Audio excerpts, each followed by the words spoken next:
Aquesta proposta no cerca l'anàlisi i resolució de problemes reals que pateixin els catalans, sinó la creació d'un relat polític. Un relat que els permeti justificar la censura, la persecució ideològica, l'isolament i la deshumanització de l'oposició que no saben com combatre. Vostès se senten legitimats per encapçalar aquesta iniciativa contra els discursos d'odi? Qui? El senyor Cid, que banalitza el nazisme amb finalitats partidistes? O la senyora Vega, que diu que és tret diferencial dels catalans llançar pedres als agents dels Mossos d'Esquadra? O el diputat Colomines, de Junts, que em crida feixista quan pujo les escales d'aquest hemicicle i em defineix com l'ou de la serp en articles infumables? Vostès es creuen amb dret de dirimir què és i què no és un discurs d'odi?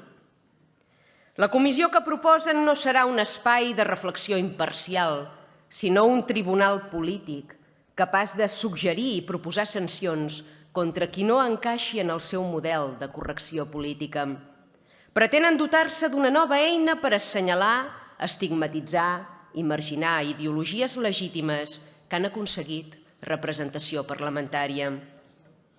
Quan es refereixen a discursos d'odi, de què ens parlen exactament?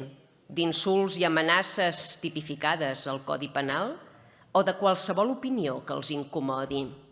Perquè la frontera és borrosa i en aquesta línia fina rau el perill i germina l'autoritarisme. Tant que es vanten de defensar els drets humans i les llibertats individuals i col·lectives i a la mínima que vedem ja han ideat una comissió per limitar la llibertat d'expressió i per suprimir els discursos que els desagraden.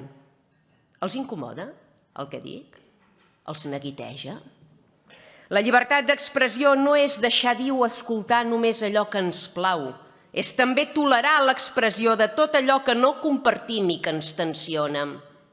Vostès volen convertir el Parlament en un espai on es vigili el llenguatge, on hi hagi idees acceptables i d'altres que no, i obviant que totes han set legitimades a les urnes.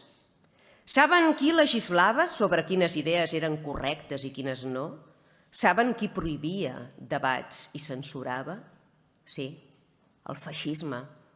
El feixisme que diuen combatre i que ara imiten en l'intent desesperat de desprestigiar i arraconar Aliança Catalana. La història ens demostra que quan es creen instruments per vigilar idees, acaben sent utilitzats tard o d'hora contra tothom.